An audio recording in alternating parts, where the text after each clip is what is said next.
परिवर्तन ही जीवन का नियम है और जो लोग केवल अतीत या वर्तमान को देखते हैं वे निश्चित रूप से भविष्य से चूक जाते हैं। जॉन एफ कैनेडी की ये शब्द न आज की हमारी चर्चा के लिए एकदम सही बैठते हैं। नमस्कार और स्वागत है आप सबका। आज हम एक बहुत ही महत्वपूर्ण और दिलचस्प विषय पर बात करने वाले हैं, नागालैंड का सफर।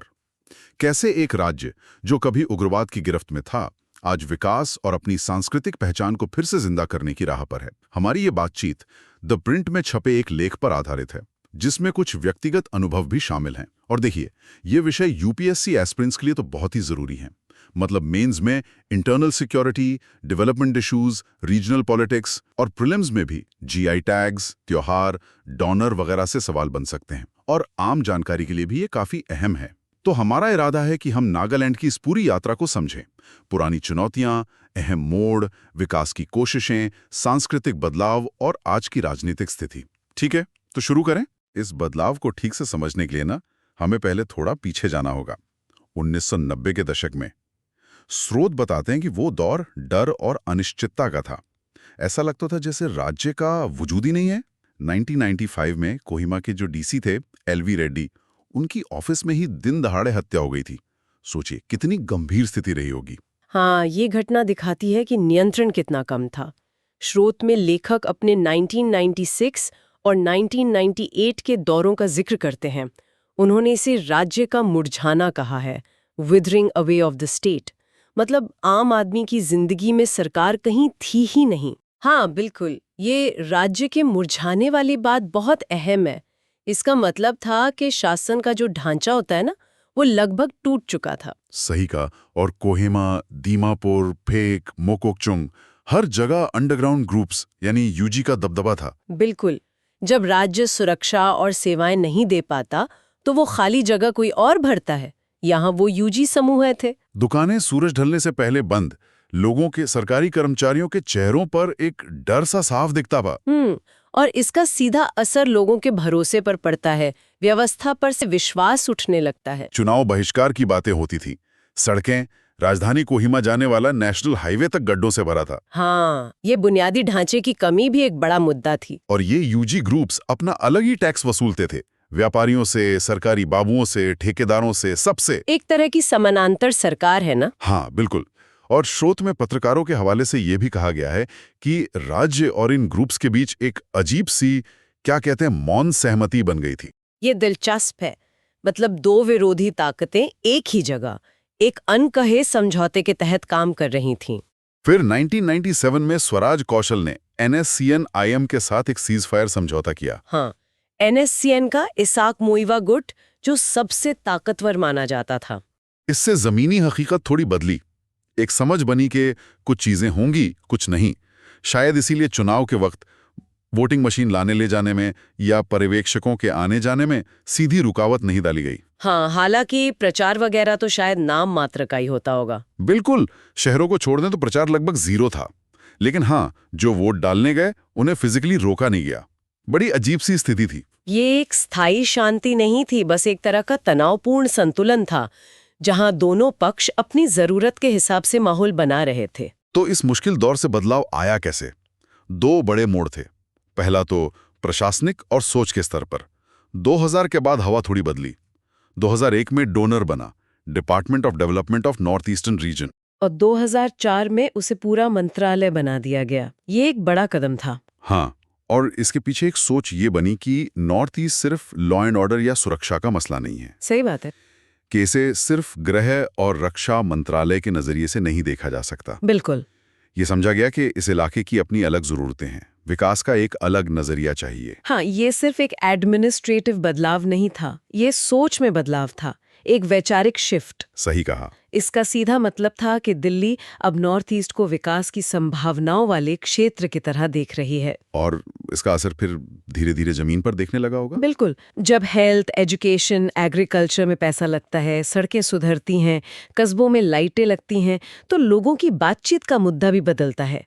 सुरक्षा की चिंताएं रहती हैं, पर विकास, रोजगार, बेहतर जिंदगी की बातें भी होने लगती हैं। हाँ, ये बात तो है, माहौल बदलता है। अगर बड़ी तस्वीर देखें तो ये दिखाता है कि विकास खासकर जो जमीन पर दिखे वो उग्रवाद के असर को कम करने का एक बहुत ताकतवर जरिया बन सकता है। सही। ये लोगों को मुख्य धारा से जुड़ने का एक ठोस कारण देता है। और इसी विकास की कहानी में एक अहम हिस्सा बागवानी का भी रहा। स्रोत में HMNEH और MIDH जैसी योजनाओं का जिक्र है। इनका मकसद नॉर्थ ईस्ट की बागवानी क्षमता को बढ़ावा देना था। हाँ। हालांकि बाजार और कोल्ड स्टोरेज जैसी चुनौतियां तो रहीं, पर एक शुरुआत तो हुई। और वाकई नॉर्थ ईस्ट की जमीन कमाल की है।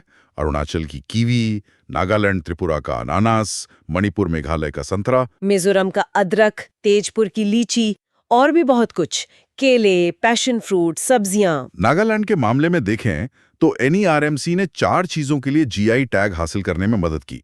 नागा मिर्चा यानी भूत जलोकिया, दुनिया की सबसे तीखी मिर्चों में से एक। हाँ, फिर नागा ट्री टोमेटो, नागा खीरा जो मीठा और पानी से भरपूर होता है, और चाकेसांग शॉ। ये चाखेसांग शॉल अपने डिजाइन और बुनाई के लिए बहुत मशहूर है। तो इन GI टैग्स का असर सिर्फ आर्थिक नहीं था। नहीं, बिल्कुल नहीं। यहाँ दिलचस्प बात यही है कि ये कृषि विकास कैसे सांस्कृतिक पहचान से जुड़ गया। जब नागा मिर्चा या चाखेसांग शॉल को पहचान मिलती है तो ये सिर्फ एक प्रोडक्ट का सम्मान नहीं है, ये उस समुदाय, उस जमीन, उस परंपरा का सम्मान है। इससे लोगों में एक गर्व की भावना आती है। हाँ, ये बात तो है, अपनी चीजों पर गर्व महसूस होता है। बिल्कुल, ये दिखाता है कि कैसे स्थानीय चीजें न सिर्फ पैसा ला सकती हैं, बल्कि गर्व का एक जरिया भी बन सकती हैं। और खेती के साथ साथ कल्चरल फ्रंट पर भी बदलाव दिखने लगा। स्रोत कहते हैं कि धीरे धीरे बंदूक की जगह गिटार पहचान बनने लगा। मार्केटिंग, म्यूजिक फेस्टिवल्स, टूरिज्म से जुड़ाव बढ़ा। हाँ, ये सांस्कृतिक पुनर्जागरण भी बहुत महत्वपूर्ण है। और इसका सबसे बड़ा सिंबल शायद हॉर्नबिल फेस्टिवल है। हर साल 1 से 10 दिसंबर किसामा हेरिटेज विलेज में पिछले साल 2 लाख से ज्यादा लोग आए थे। ये बहुत बड़ा आयोजन है। नागालैंड की सारी जनजातियां एक साथ आती हैं। हाँ, अपनी खेती की उपज, खाना, परंपराएं, नाच गाना, खेल, हैंडीक्राफ्ट्स, सब कुछ नागालैंड की विविधता का जश्न। स्रोत में तेसेओ सिस्टर्स का उदाहरण है, चाखेसांग जनजाति की। वो इंटरनेशनल लेवल पर परफॉर्म कर चुकी हैं। अच्छा। हाँ, अमेरिका तक गई हैं। LBSA ने मसूरी में भी परफॉर्म किया है। ये दिखाता है कि लोकल टैलेंट कैसे ग्लोबल बन रहा है। ये बहुत अच्छी बात है। और सिर्फ हॉर्नबिल ही नहीं, मणिपुर के नागा इलाकों में भी फेस्टिवल्स फिर से शुरू हुए। जैसे उखरुल में शिरुई लिली फेस्टिवल इस साल मई में हुआ। इसे नॉर्मल हालात लौटने का संकेत माना गया। हाँ, ये महत्वपूर्ण है। और तामेंगलोंग में ऑरेंज फेस्टिवल अक्टूबर-नवंबर में हुआ। वहां भी हजारों लोग आए। तो ये फेस्टिवल सिर्फ टूरिज्म के लिए नहीं है? नहीं, ये उससे कहीं ज्यादा हैं। ये बदलते हुए माइंडसेट को दिखाते हैं, खासकर युवाओं में। मतलब अब चर्चा सिर्फ NSCN या पुराने राजनीतिक मुद्दों तक सीमित नहीं है। हाँ, स्रोत भी यही कहते हैं। नागालैंड और आसपास के नागा इलाकों में सोच का दायरा बड़ा हो गया है। शायद वो पुराना राजनीतिक लक्ष्य अब उतना रेलेवेंट नहीं रहा। हालांकि अपनी अलग नागा पहचान की भावना अभी भी मजबूत है। बिल्कुल। और आज के युवा, प्रोफेशनल, स्टार्टअप वाले, वो सब भारत के इकोनॉमिक ग्रोथ का हिस्सा बनना चाहते हैं। इको टूरिज्म, बागवानी, एग्री बिजनेस में काफी काम हो रहा है। तो ये सवाल उठता है कि क्या ये कल्चरल और इकोनॉमिक मंच अब पुराने राजनीतिक मंचों से ज्यादा अहम हो गए हैं? ये एक बड़ा सवाल है। क्या प्राथमिकताएं बदल रही हैं? स्थिरता और समृद्धि की तरफ? एक तरफ ये सब चल रहा था और दूसरी तरफ सरकार NSCNIM के साथ बातचीत भी कर रही थी। 3 अगस्त 2015 को वो फ्रेमवर्क एग्रीमेंट साइन हुआ था। हाँ, इसाक सुओ मोइवा और सरकार के वार्ताकार RN रवि के बीच मकसद था बातचीत की एक नींव रखना। उस वक्त सू और मोइवा दोनों की उम्र काफी हो चुकी थी, सेहत भी ठीक नहीं थी। 2016 में जब इसाक सू गुजरे तो NSA अजीत डोवाल खुद उनकी शोक सभा में गए थे। हाँ, ये सांकेतिक कदम होते हैं, माहौल बनाने, भरोसा बनाने के लिए। इसी संदर्भ में हाल में 91 साल के हो चुके मोइवा का अपने गांव सोमदल लौटना भी देखा जाना चाहिए, दशकों बाद। बिल्कुल। मणिपुर के उखरुल जिले में है ये गांव। राज्य सरकार ने भी मदद की इस यात्रा में। लेकिन वहां अपने भाषण में उन्होंने वहीं पुरानी बातें दोहराई। नागा संप्रभुता, अलग संविधान, झंडा। हाँ, उन्होंने अपनी पुरानी पोजीशन ही रखी और ये मांगे, खासकर अनुच्छेद 370 हटने के बाद केंद्र के लिए मानना लगभग नामुमकिन है। बातचीत यहीं अटकी हुई है। और कड़वी सच्चाई ये भी है, जैसा स्रोत साफ कहते हैं, कि नागालैंड यानी बड़ा नागा देश बनाने के लक्ष्य में दशकों बाद भी कुछ ठोस हासिल नहीं हुआ है। मणिपुर, असम, अरुणाचल, म्यांमार, कोई अपनी जमीन क्यों देगा? सही बात है। तो उनकी वापसी पर प्रतिक्रिया कैसी रही? मिली जुली। नागालैंड की कई बड़ी जनजातियों अंगामी, आओ, सेमा, कुन्याक, चाखेसांग में वैसा उत्साह नहीं था जैसा उनके अपने तांगखुल समुदाय में था। अच्छा। बल्कि एक और ग्रुप है ZUF, ज़ेलियांगरोंग यूनाइटेड फ्रंट। उन्होंने तो NSCN-IM से माफी मांगने को कहा पुराने अत्याचारों के लिए, और मुइवा पर आरोप लगाया कि वो खाली हाथ लौटे हैं और नागाओं को निराश किया है। ओह। उखरूल के लोगों के लिए शायद ये एक भावुक पल था, उस बीते दौर की याद जिसने उनकी पहचान और दर्द को घड़ा है। लेकिन ये सब उस बदलती पृष्ठभूमि में हो रहा है जहां युवा पीढ़ी की सोच बदल रही है। हाँ, जैसा हमने पहले बात की, उनकी प्राथमिकताएं अब शायद संप्रभुता से ज्यादा स्थिरता और अवसर हैं। तो क्या ये मान लें कि जमीनी स्तर पे खासकर नागालैंड में मुइवा और उनके एजेंडे की रेलेवेंस कम हो गई है? देखिए, ये कहना थोड़ा मुश्किल है, पर स्रोत इसी तरफ इशारा करते हैं। ऐसा लगता है कि लीडरशिप भले ही पुराने मुद्दों पर हो, पर समाज का बड़ा हिस्सा, खासकर युवा, आगे देख रहे हैं। उनकी जरूरतें और सपने बदल गए हैं। वो अतीत का सम्मान करते हैं, पर भविष्य विकास में देखते हैं।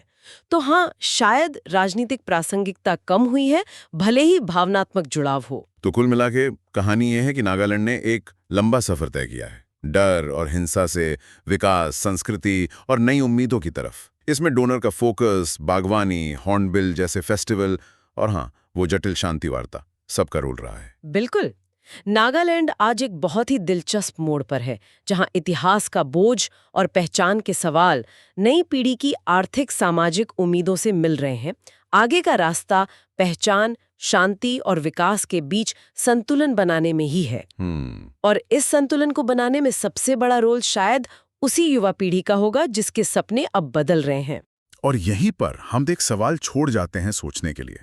क्या आर्थिक जुड़ाव और सांस्कृतिक पहचान की ये बढ़ती ताकत उन गहरी राजनीतिक इच्छाओं की जगह ले सकती है, या फिर इन दोनों के बीच से कोई नया रास्ता निकलेगा जो नागा पहचान और भारतीय संघ के बीच एक स्थायी तालमेल बनाएगा?